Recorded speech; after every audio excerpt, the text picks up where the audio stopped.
कराची में गिरफ्तार होने वाली मुबैना मनशियात फरोश अनमोल और पिंकी का केस अब सिर्फ एक जराइम पेशा खातून की गिरफ्तारी तक महदूद नहीं रहा, बल्कि ये पूरा मामला हमारे तफ्तीशी निज़ाम, पुलिस कल्चर, मुबैना सरपरस्ती और जराइम के मुनज़्ज़म नेटवर्क की एक वाज़ेह तस्वीर बनता चला जा रहा है।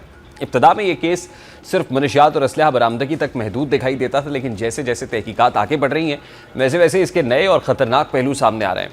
अब जैसा कि अदालत की जानिब से मुल्ज़िमा का 3 रोज़ा जिस्मानी रिमांड मंजूर किए जाने के बाद पुलिस ये उम्मीद जाहिर कर रही है कि इस नेटवर्क के मज़ीद किरदारों तक रसाई हासिल करना मुमकिन हो सकेगा, जबकि दूसरी जानिब ये इत्तलात भी सामने आ रही हैं कि गिरफ्तार मुल्ज़िमा को किसी वफाकी इदारे के हवाले किया जा सकता है, जो इस केस की हसासियत को जाहिर करता है। अब इस केस का सबसे अहम और सबसे ज़्यादा ज़ेर बहस आने वाला पहलू मुल्ज़िमा की अदालत में पेशी का था। आमतौर पर जब किसी मुल्ज़िम को अदालत में पेश किया जाता है तो इसके चेहरे पर खौफ, हाथों में हथकड़ियाँ और सिक्योरिटी एहलकारों का सख्त रवैया दिखाई देता है, लेकिन अनमोल पिंकी की पेशी तो सारा मंजर ही तब्दील करती हुई दिखाई दे रही थी। आंखों पर काला चश्मा, चेहरे पर स्टाइलिश मास्क, हाथों में हथकड़ी की बजाय मिनरल वाटर की बोतल और इर्द गिर्द पुलिस एहलकारों का ऐसा हिसार जैसे किसी वीआईपी शख्सियत को प्रोटोकॉल दिया जा रहा हो।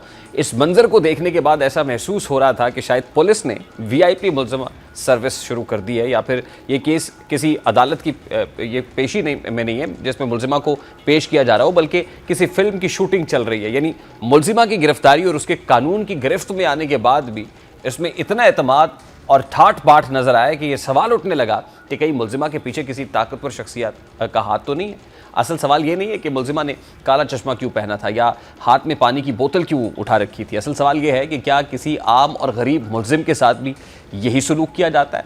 क्या किसी कमज़ोर तबके के शख्स को भी इसी अंदाज में अदालत लाया जाता है?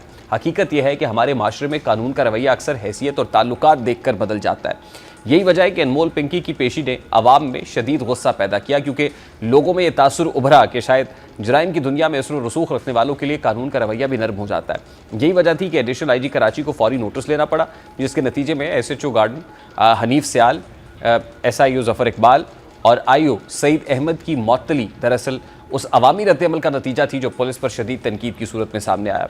आला हुक्काम को यह एहसास हो गया था कि अगर फौरी कार्रवाई ना की गई तो ये तासुर मज़ीद मजबूत हो जाएगा कि शायद मुल्ज़िमा को गैर मामूली सहूलतें फराहम की जा रही थी। इसीलिए ना सिर्फ अफसरान को मुअत्तल किया गया, बल्कि गार्डन पुलिस स्टेशन में नस्ब सीसीटीवी कैमरों की फुटेज चेक करने का भी फैसला किया गया, ताकि ये मालूम किया जा सके कि मुल्ज़िमा के साथ अंदरूने थाना क्या तर्ज अमल इख्तियार किया गया।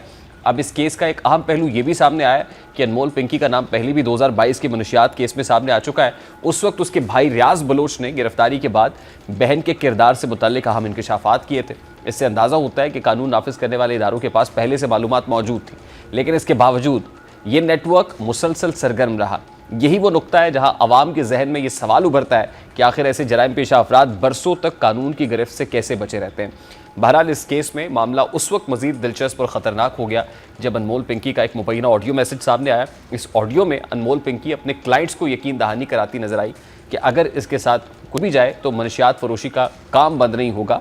अनमोल पिंकी ने मुबैना ऑडियो में अपने जानशी का जिक्र भी किया कि अगर उसके साथ कुछ होता है या वो इस दुनिया में नहीं रहती तो फिर ये काम कौन आगे बढ़ाएगा। इस ऑडियो में क्या सुना जा सकता है, ज़रा वो आपको भी सुनवाते हैं। Hi friends, I am Pinky. और अगर आप लोग अब मेरा ये मैसेज सुन रहे हो तो इसका मतलब ये है कि या तो मेरे साथ कोई प्रॉब्लम हो गया या फिर मैं इस दुनिया में नहीं हूँ। तो ये मैसेज मैंने सेंड इसलिए किया है, ये मैसेज बनाने का मतलब ये है कि अगर खुदा न खास्ता मेरे साथ कुछ हो जाता है तो और ये मैसेज आप लोगों को मिलता है तो इसका मतलब ये होगा कि नेक्स्ट आगे से जो काम संभालेगा वो मेरे ही नंबर से, आपसे यही नंबर मेरा ही होगा और कोई जेंट्स होंगे, ठीक है।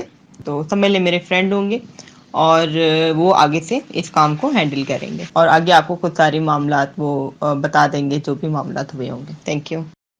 अब ये ऑडियो दरअसल इस बात का सबूत समझी जा रही है कि मामला किसी एक फ़र्द तक महदूद नहीं बल्कि एक मुकम्मल मुनज़्ज़म नेटवर्क मौजूद है जो गिरफ्तारियों के बावजूद अपनी सरगर्मियाँ जारी रखने की सलाहियत रखता है। दूसरी जानिब इस केस में तफ्तीशी गफलत भी खुलकर सामने आई है, जैसा कि FIR में मुल्ज़िमा के घर का पता गलत दर्ज होना एक इंतहाई संगीन मामला बनकर सामने आया।